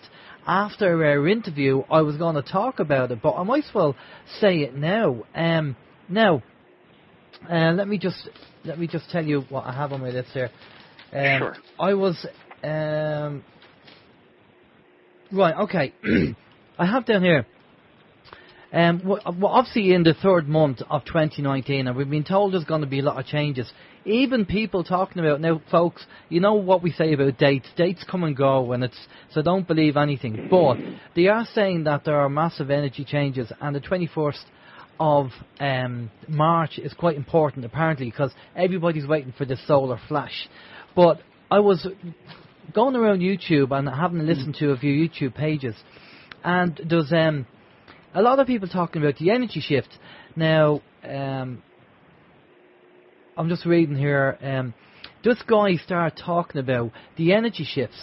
Now, this was only like 2 days ago when I seen this video, and he said what he experienced was his symptoms of this energy shift was a fluttering of the eyelid. Now, I kind of, looked at this and I thought, I don't believe this, because 2 weeks ago, I had my eyelids, I'm just pointing to Steve, just above my eye there, on the bridge of the nose and my eye, I had a fluttering for like 2 days non-stop. It was just fluttering. And then I come across this guy, and he turns around and he said, yeah, the energies on the planet are changing and people are experiencing X, Y, and Z. One of the things you might experience is fluttering of the eyes. And I'm going, and I said, I experienced that 2 weeks ago. And we have also experienced, people will feel energy changes where they're feeling depressed and they're feeling low for periods of time, and all of a sudden the energy will lift up again, and then they'll be back to normal. So there's obviously a change going on at the moment. What's your take on this, Frank? The visitors are saying that the DNA is being awakened, consciousness is being awakened in all of us. And they said that the feminine energy seems to be the most sensitive to it, and they're responding to it quicker than the male energy, but we're all going to be affected by it. Okay, have you come across any timelines? What have they been talking about, like this year, 2020 being, 2020 vision as well, and they talk about us waking up and the energy waking people up of what's going on the planet, because I'm sure you're seeing everything that's going on globally with the deep state trying to implement 5G and the yellow vest protests and everything else going on. Well, they'll only go so far with these things, and then they'll reach a block. People that are very clairvoyant that I know, again, these people don't know each other, they are telling me when they look into the sky, they can barely see the sky. It is so filled with craft of all different shapes and designs of visitors just ready to make themselves known. Okay, that's interesting, because we talk about the light spectrum and what we can visually see with our eyes, and people have this misconception that when they look up in the sky and they go, well, I don't see anything, and what we say to them is, look, your infrared remote control can change the channel, but you don't see the beam because it's on a frequency that you cannot perceive. It's outside the frequency that you can see.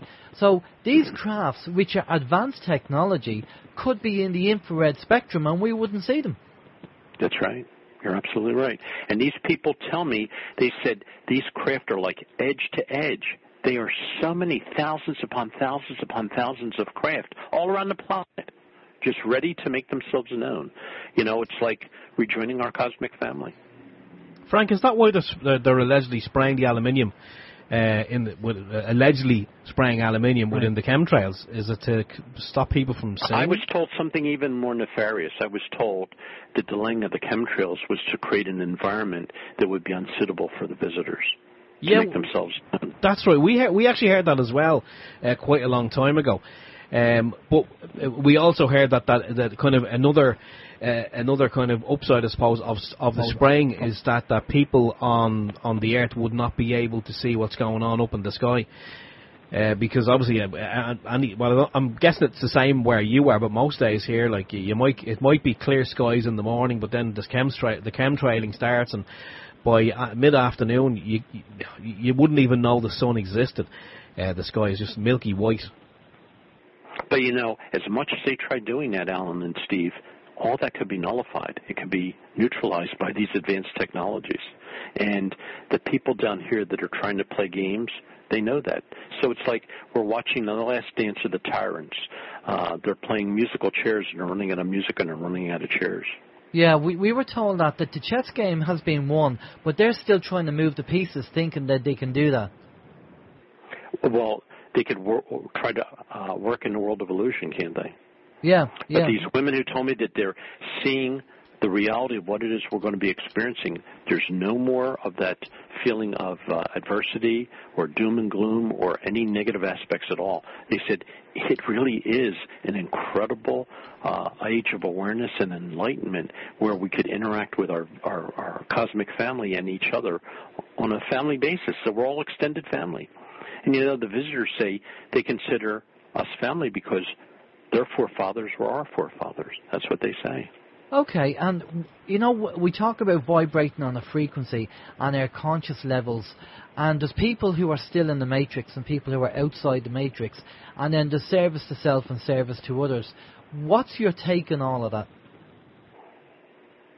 The people make the choice of continuing to keep themselves ignorant of what's going on or dull to the facts. Yeah. Again, that's their own personal choice. And I believe those who continue to want to be in that vibration, in that reality, will get the opportunity to continue that, maybe not on this planet, but maybe on another planet. Okay, so do you believe that something's going to happen where they'll be taken off to another planet, or something's going to happen like that? Could very well be, or there'll be an awakening of consciousness across the board, and people see things clearly. I would hope that would be the case. I'd like all of us to be able to move into this new level of awareness and consciousness, because we've all earned that right, haven't we? Yeah, definitely. And when you're during your discussions with Bill Tompkins and your research, was there any timelines ever mentioned of any of this when it was going to be expected? Because there's some people are saying that it was supposed to happen by up to 2025, but there's other people saying it's now being ramped up and brought forward because of things that are happening on the planet. It needs to happen pretty much now. Well, Alan and Steve, when Dr. Sarfati came out with these thought consciousness equations for propulsion, I thought, my God, they're putting this out there now. They must really be getting ready to prepare people for some major, major announcements. And I'll send these equations to you, and you could, circulate them around or post them on your site. I mean, they're not playing games. This is coming from established science fact that they're coming up with these equations that metallurgy, consciousness, and awareness could all be melded together and function as one. Yeah, we're hearing a lot of information about the changes and the energies. You have a question for Frank there, Steve? I certainly do. We've two questions, one from Joan, one from Chris. We'll go with Joan's first. Joan is wondering, Frank, is it possible that there may be an overlap in parallel dimensions and that sometimes multiple crafts can be seen? That's right, yes. I've been told, the visitors say that in dreams and in meditation, you'll have glimpses into these other realities, these other extensions of self, and to get used to it, because we're operating on more than one dimension and one frequency at a time. And as we become more aware and acceptable to this and understanding of it and receptive, then we see it.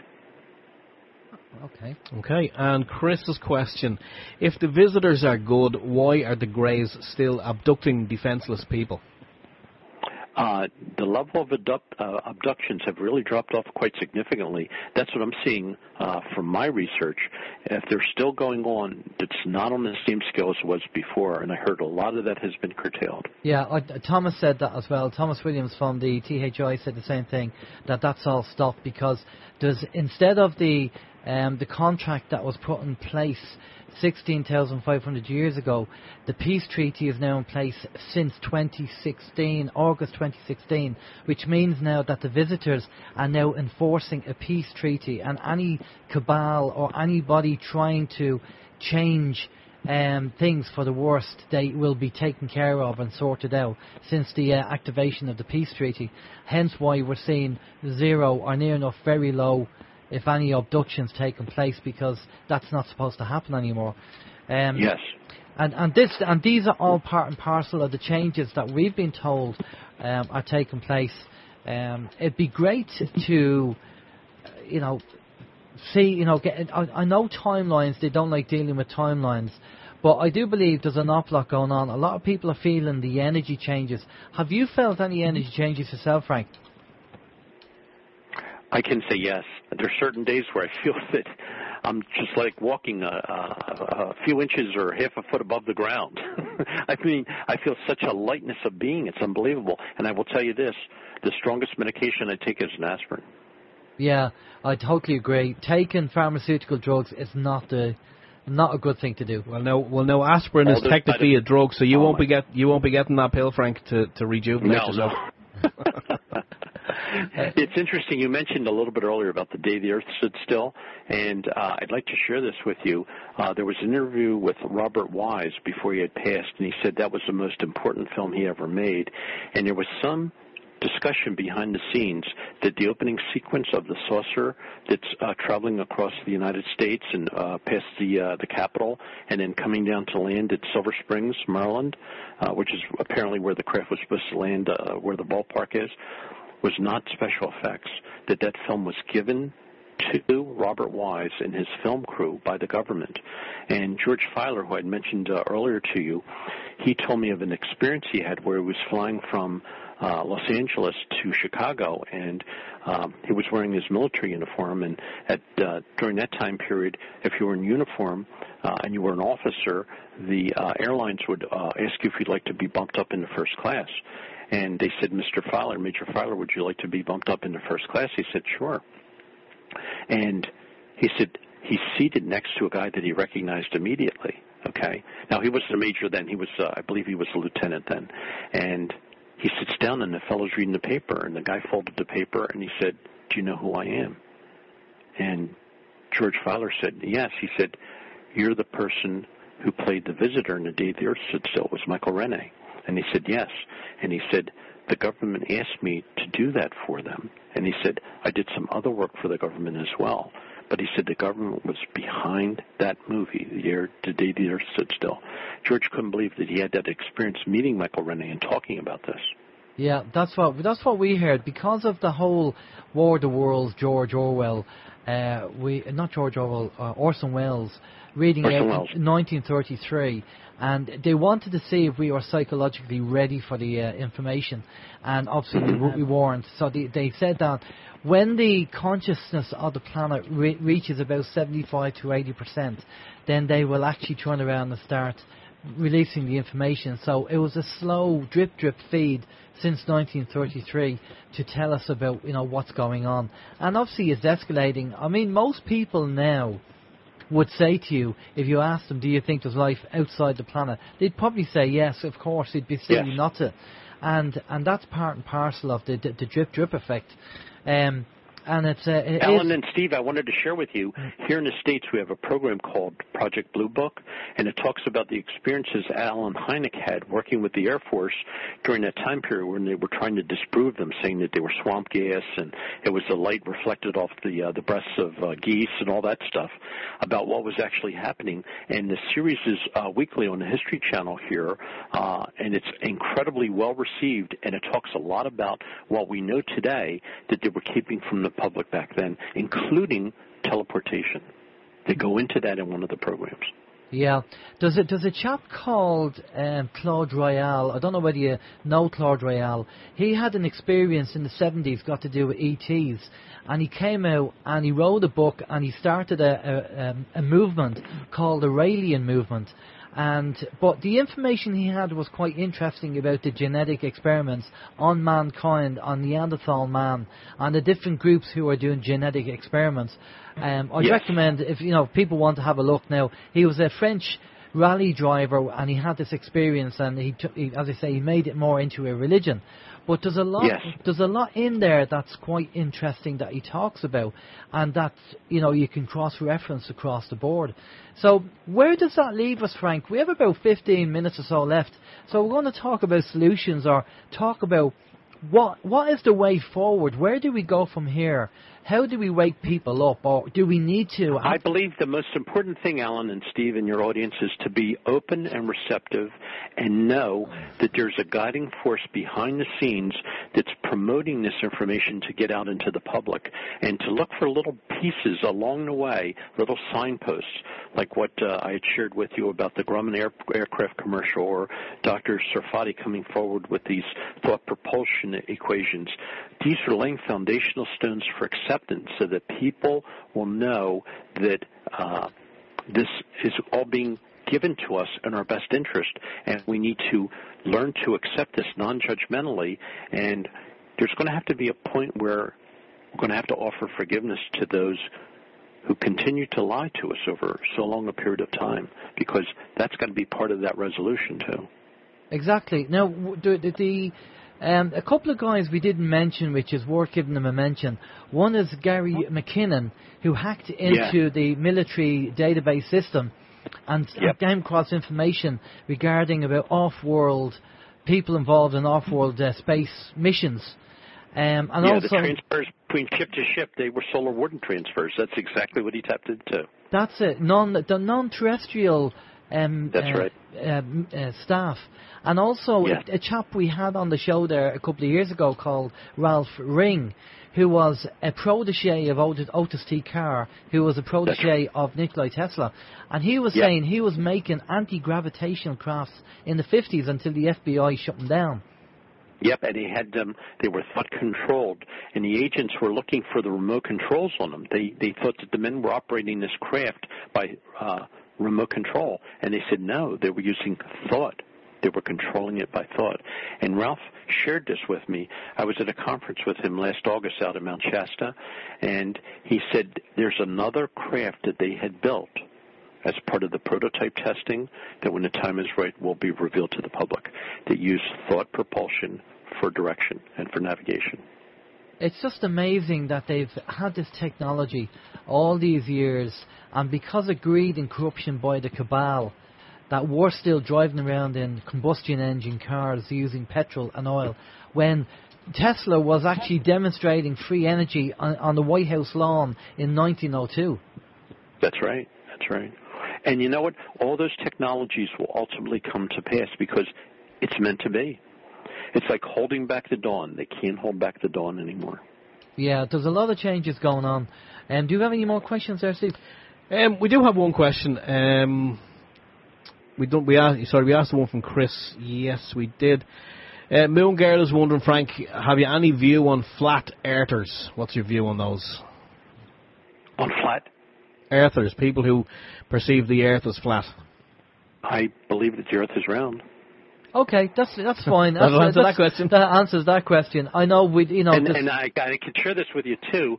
That I believe that there's polar openings at both polar, the North and South Pole, and I can share this with you that I worked for General Telephone Electronics here in New Jersey, and I would share information with one of the girls that was part of my staff regarding the inner Earth, and that there's advanced beings and advanced technologies, and that there's certain parts of the oceans that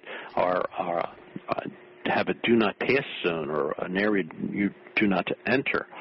And I shared this information with this girl, Lori, for probably about maybe 6 or 7 weeks. One day she came into work and she said, Frank, you don't know this, but my father's a naval commander, and he operates a cruiser. And she said, I shared with him what you told me. And she said, my father said, Lori, there are openings at both poles. There's inhabitants inside the Earth. There are visitors coming here from other planets. Some of them reside inside the Earth. Some of them reside in communities underneath the ocean. And he said there are certain areas that the U.S. Navy can't go into. They're marked on maps. And he said, never ask me again about this. She said, Frank, you didn't know my father was a naval commander, but he validated what you said to me. She was shocked. She was just blown away. Well, a lot of people believe now that the Earth is shaped like a torus. It's a donut shape.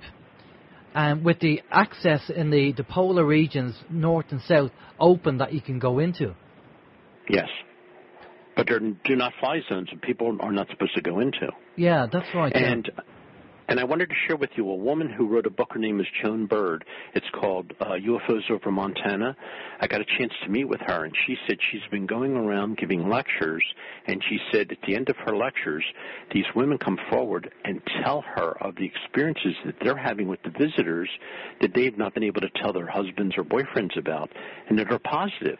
And she said all these women come up to her after she's done giving a lecture about meeting the visitors. Wow. So something is going on. Something is going on. Definitely. And I think there's more going on that meets the eye to the visitors being down here. Very quickly, I'd like to ask you about the Battle of Los Angeles, which very few people know about, but Bill Tompkins was alive when it happened. He lived through it, yes. He actually experienced it as a young boy, and he said that a huge craft, and he said it was probably almost a mile in diameter, came in from the Pacific over the Long Beach area, passed over his backyard, and him and his brother and his mother and father were back there, and he said the craft passed over their porch. They were looking at it, and he said a beam of light came down, and it struck Bill, and he said there was nothing negative about it. And he said he saw it slowly drift off towards Los Angeles, and he said it parked itself over the city, and he said it was there for more than 5 hours. And he said there were all kinds of shells that were sent from artillery batteries because, we were under the threat of World War II because of the bombing that occurred in Pearl Harbor in 1941. So they had these artillery batteries firing shells. They had naval boats at sea off the coast firing at this. They also had ships that were in port firing at it. He said it went on for almost until dawn. And he said there were planes that were flying around it, and he said that they did knock 2 craft down. One went into the mountains that was recovered by the Army.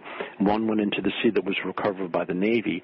And apparently every shell that the land-based batteries and the ship facilities had were all expended on that craft, and there was a force field around it. But they knocked down 2 of the smaller craft. But the one mothership that was there, he said there were hundreds of craft that came out during the course of that 5-hour incident. Yeah, and a lot of people actually don't know about it, the Battle of Los Angeles. They don't know about it. They haven't heard about it. So Google it and check it out. We have a couple of questions in. YouTube. Yeah, do YouTube, YouTube search on it, yes. Yeah, There's some actual footage there that I found on it, and I sent to Bill, and he said, Frank, that's exactly how it looked. So there's some actual footage on YouTube of that event. Fantastic. I'll tell you, people need to check it out. Right, we're just watching the time there. Steve, you got a couple of questions there. Yeah, we've two questions, and I think that'll probably bring us up to the end. Okay. Joan is wondering, Frank, what do you think of Admiral Byrd and his Hollow Earth, and this Hollow Earth?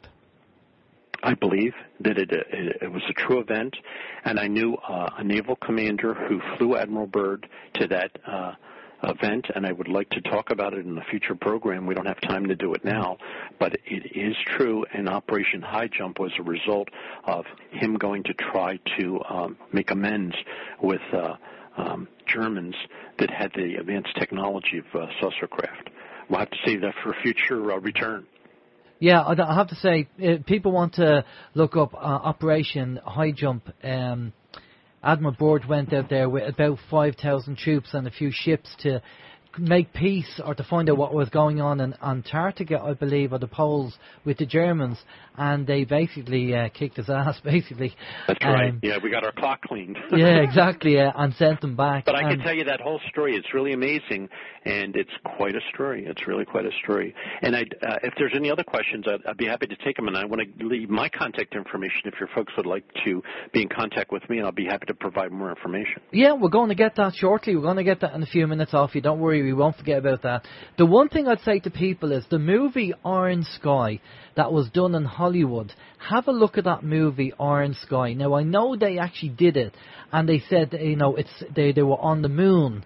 But actually what they're saying is they're actually in Antarctica, or I think the poles. That's what happened. The Germans after World War II, they left they took the advanced technology with them and went over, went to the poles, and Mount Swabialand, I believe was called. One of the large caverns, Bill Tompkins said that they cultivated one of the large caverns there, and he said they have a whole inner society there. Exactly. So if you want to get an idea what happened after World War II with the Germans, have a look at that movie Orange Sky and give you an idea. Now, they're a lot more advanced than what's on the movie, so just keep that in mind. You have another question there for Frank? We do. Lynn is wondering why, if E.T. wants to let us know, I'll start again, why, if the E.T. wants to let us know, why don't they bypass the 1%? I'm guessing that's obviously the fact that the governments and all. I mean, she's obviously wondering why don't they just come out and show themselves to us?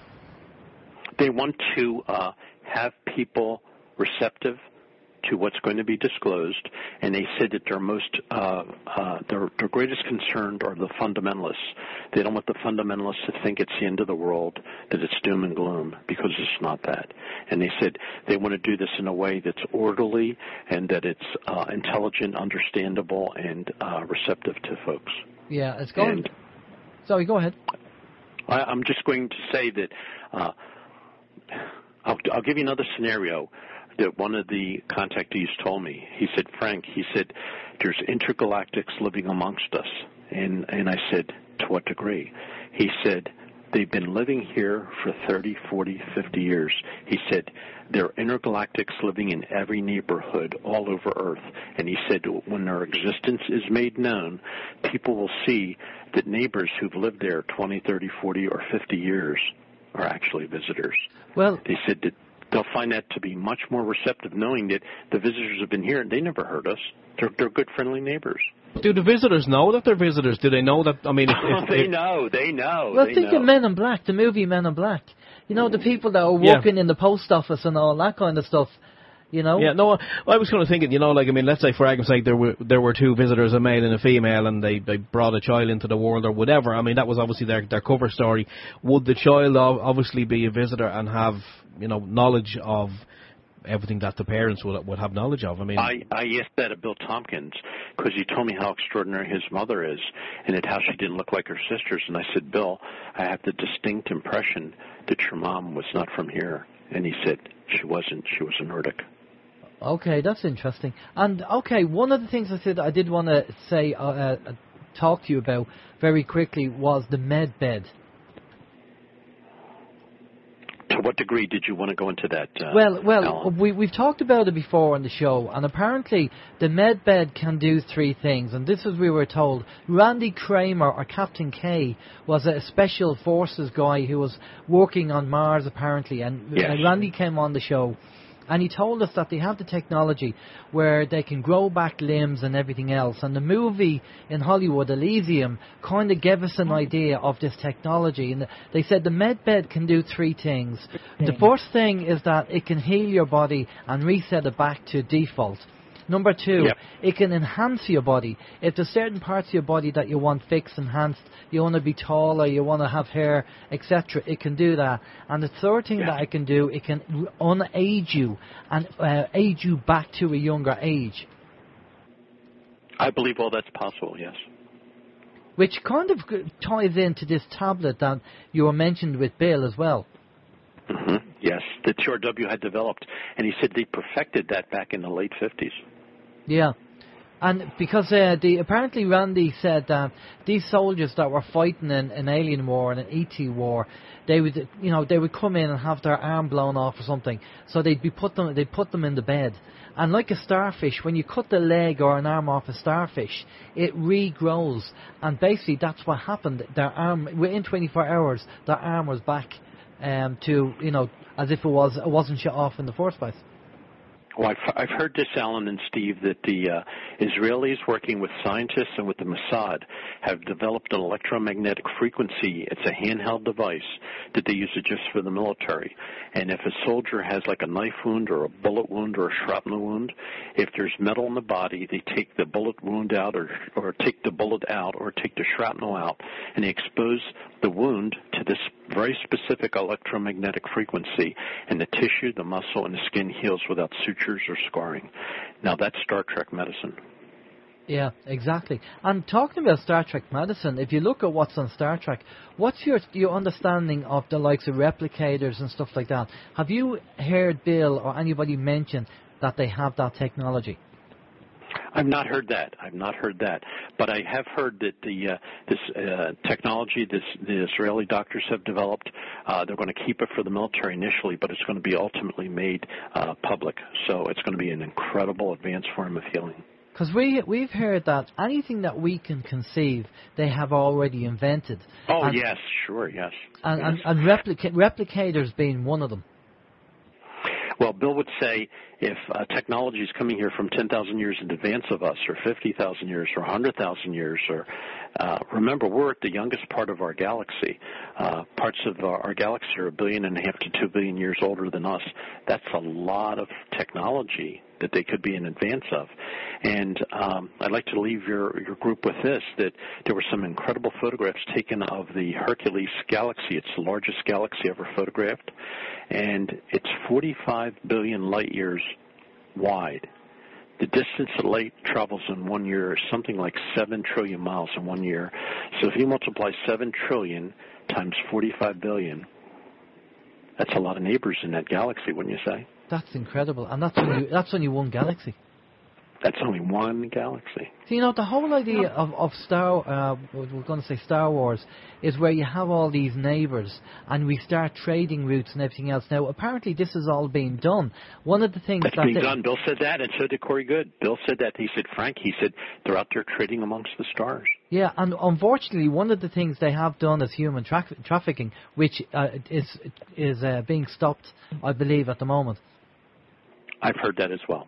Yeah. Okay, well, let's leave on a good note. There are good positives. All the negative stuff that was going on, hopefully that's all going to cease and desist, and then we will become a a universal neighbour to the other planets, and the visitors will come down and we'll all benefit from it. When it's going to happen, is it going to happen this year? Is it going to happen in 10 years' time? Maybe 100 years' time? I don't know. I don't know. What do you think? I've heard, and I'll share this with you, to have abundant anticipation but no expectation. Right. Okay. Well, that's like kind of living in hope, really, isn't it? Well, it's living in the now. Yeah, I suppose. Yeah, I suppose we just have to take every day as it comes and see what happens. You know. But Alan and Steve, look how far we've come within the last couple of years. Look at all the new announcements that are being made. I mean, the Bigelow warehouses in Vegas are all set up. They're ready to go. All they have to do is make the announcement that they're open to the public. Plus, I believe there has been a data dump from the CIA or FBI, something like 10,000 records being released of all the UFO cases that they've come across. I think that happened a few weeks ago, so it's all good stuff. Yeah. Well, Frank, thanks a lot for coming on the show. It was brilliant information. My pleasure. Love the chat, and this kind of stuff really gets the juices going to find out that there's more going on than what we see on a day-to-day basis. So a big thank you for coming on. I definitely My pleasure, sir. There's a part 2 in the bag somewhere there that we'll have to do, and definitely that guest that you told us about. If you can, yes, I'm going to email information to you about George Filer. He's got a fascinating life story. He was a courier of intelligence to General Curtis LeMay. Yeah, well, he's got some incredible stories to tell. That sounds very interesting, and we'll have to get him on. I'm going to pass you over to Steve. Steve's going to get all your contact details and where people can find you. Yeah, Frank, thank you so very much. It's been fantastic. The 2 hours have literally flown by, and there has been a lot of lovely comments coming in on the chat rooms, on both of the chat rooms, in relation to our guests. And I want to compliment your audience. They asked some wonderful questions. I enjoy questions. Questions are how we help understand things. And people have definitely learned from the answers that you've given us, Steve. I mean, you're saying we've come a long way over the years. We've come a long way in the past 2 hours. We definitely have, because you've enlightened us and enlightened the guests, or not the guests, the audience, the listeners. It's a joy and honor, and it's very humbling. And I look forward to further sharing with your audience. And I will provide my contact information if they'd like to email me, and I'll be happy to keep them posted with what I find. Okay, well, if you have any links or contact details that you want to pass on, if you want to just give those out now, and the people will obviously listen. They'll get it on the live stream. We'll also get it up there on the chat room as well. Sure. My email address is my name, Frank, Frank, Chille, Chille, @hotmail.com. So it's my full name, Frank Chille, no space, no period between first and last name. It's Frank Chille @hotmail.com. So I'm available and in plain sight. Brilliant stuff. All right, Frank, just stay with us there for a minute. We're just going to go over to a musical break, and we will be back after this. This is Open Your Mind Radio on OYMradio.com and peoplesinternetradio.com. Okay, we're back. Great information, absolutely fantastic information there from Frank Chille. If you want to contact him, as he said, frankchille @hotmail.com is his email address. We also put up the link there earlier on. We pop it up again in the chat room for the MUFON website for anyone who's interested in checking that out as well. Anyway, moving on, we had some news from Richard Cumbert earlier. Richard of Pain Genie Energy Medicine. He wanted us to let you know that there are courses at the Birmingham Buddhist Centre coming up in April and May. Listeners can look at the website, which is www.21stcenturyenergymedicine.com. That's 21stcenturyenergymedicine.com. And under the Skinar Training tab, you can check there for info. There will also be a discount for anyone who wants to go on the course. And I'll just explain that a bit. Basically, if you buy a Pain Genie off Richard as well, he's adding 2 more tabs onto the members' website, and basically the 2 tabs. So if anybody buys a Pain Genie, they will get free access to the tabs, which are going to cover chronic and degenerative diseases, because he gets a lot of questions. Sorry, I meant to talk to you about that. He gets a lot of questions regarding these issues. So if you buy a Pain Genie, you'll get access to them 2 tabs for free, but they are going to be paid for tabs because there's a lot of information going in there. But as Steve said, there's a discount for the training. Okay, now I'm not sure. I mean, if just to top it, yeah. Is that where we go to be doing it? If the people that want to avail of, do they stick OYM in as a? If they want to, if they're going to do the training in Birmingham, just mention OYM to Richard if you're going to book training in Birmingham, and then you'll get a discount. Okay, so that's great. Now, also something to bear in mind that Richard told me, he actually was in an instant. I'm not going to go into detail. But he actually was in an instant where he used the pain genie to resuscitate somebody that had near enough died. And we were told that before in the training course that the pain genie could be used like a defibrillator. And he did use that on this person, and it worked the treat. So just to let you know that it can be used for resus if need be. It's not just about healing pain and stuff like that, but it can be used. He had his on him. Well, he carries it everywhere in the toilet. Everywhere he goes. In the toilet, everywhere he goes, he carries it everywhere. And he basically, lucky he had it on him, and he resuscitated this person, and it worked. So he just wanted to let us know about it. We're not going to go into any more detail than that. Now, something that I mentioned earlier on the show. If you are experiencing energy changes, by all means, email us and let us know. We're very open to this because what's happening is a lot of people are reporting, especially they're not sleeping, they might feel a bit depressed and a bit low, as if their energy is being zapped and it's pulling them down, and they don't know why this is happening. And then all of a sudden, after a period of time, the energy comes back up. Also, I mentioned the fact that this chap on the a video I was watching mentioned that his eyelid was fluttering for a period of time, and that was signifying an energy. He was picking up energy changes, and I had this happen to me 2 weeks ago. It went on for about 2 or 3 days, something like that, and I was also wondering why my eyelid was fluttering from the top of my nose to my eyelid. It was just fluttering, and then he just happens to say it on the video. It's all part of the energy changes. And we have felt over the last 2 years anyway, myself and Steve have felt different things with energy happening and picking up on energy. So, if you are feeling it, email us and let us know what you're experiencing. There's no point being shy about it and saying, oh, people think I'm mad. I mean, if you have a personal experience, it's going to be subjective because it's going to be just you and what you're experiencing. So, by all means, do you want to close that down there? Sorry, whoever is calling, we're finishing the show, guys. So, I'm sorry, but we're not taking any calls at the moment. But email us, please. Email us and let us know what's going on there, because we're going to be finishing up the show at the moment. If you have any experiences, let us know. Now, next week, the guest on the show is going to be... I don't think I have his name. Oh, I do, yeah. It's Gordon Maxwell. Now, Gordon Maxwell, I had a quick Skype with him during the week just to hook up on Skype, and he's been around the block a long time. Gordon is one of the old guys, probably he's been woke up from the 50s or 60s. I mean, that's how old he is. And so we're going to get Gordon on, and we just have to remind him on the Saturday that he's going to be on the show. We'll send him a reminder, and we'll ask him to, because maybe the faculties are not as good as they used to be. But we'll remind him on the Saturday about coming on the show anyway. But he has a plethora of information. He's been involved in this for so long. 1.5 hours of an interview is not going to be enough.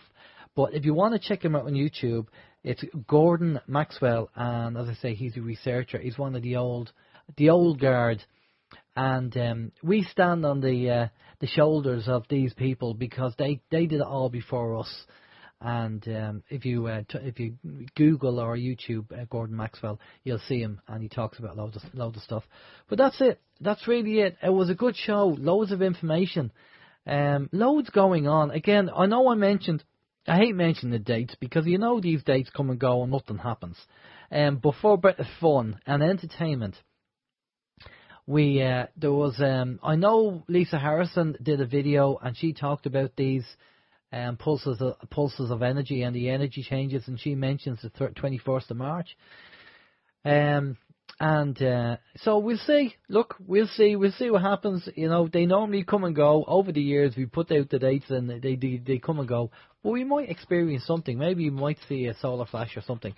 The other thing that people have noticed, and you can watch the video on this, if you go over, I don't know whether it was the third phase of the moon on YouTube or Secure Team 10, but a few people have filmed around the world these red lights in the sky, just sitting there, vibrating, you know, just not doing anything. Yeah, they're mine. Oh, they're yours. Oh, yeah. Okay. We know what they are now. They're Christmas tree lights that were left up. Sorry. I've seen some of those actually. Yeah, it's weird looking. Yeah, they're red lights in the sky. I don't know whether it's Secure Team 10 or the third phase of the moon. Go over there and have a look and see what you think. Also check out on the show tonight, we talked about Bigelow. Now this Bigelow guy he's a billionaire, and he made his business out of the real estate, selling real estates, and he's the go-to guy, apparently the government go-to when it comes to UFO stuff and crash crafts and all. And so check him out as well, and also check out a thing called the Skinwalker Ranch. Apparently there's a ranch over there in America, I'm taking a guess, New Mexico, Arizona maybe, and they have loads of experiences of UFOs and stuff like that. It's quite scary actually what's going on. So type in Skinwalker Ranch. Bigelow actually knows about this.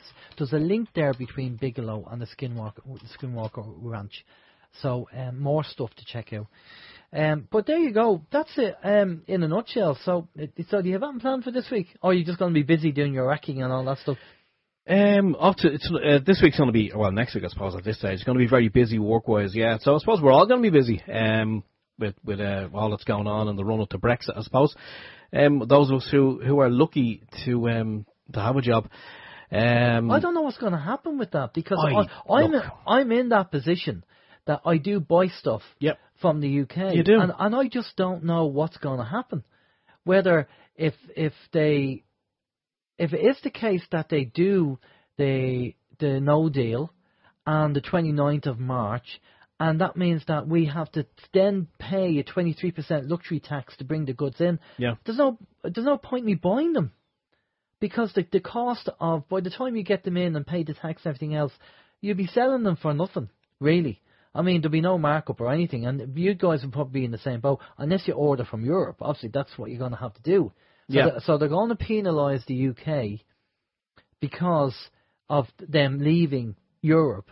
And then people are going to say, well, we're not going to give UK any more business because it's going to cost too much. Because if we order stuff from America and it's over 20 quid, you're going to be paying 23% luxury tax. Yeah. If that's the same with the UK, unless you ship it to the north. But then again, are we going to have a border, or are we not going to have a border?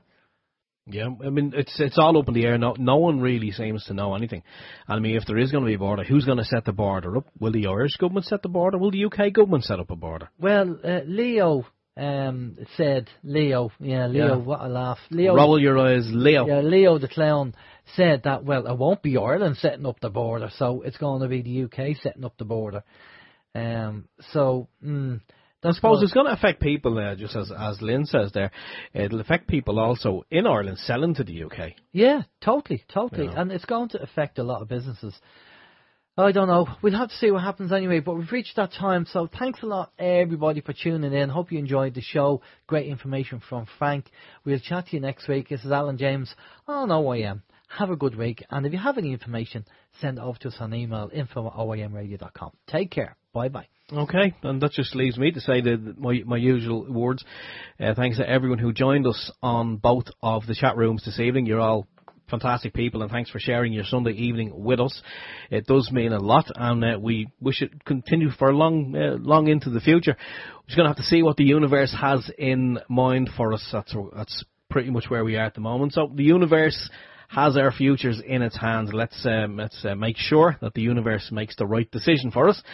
Anyway, Barry Prince, I believe Barry is up next on People's Internet Radio.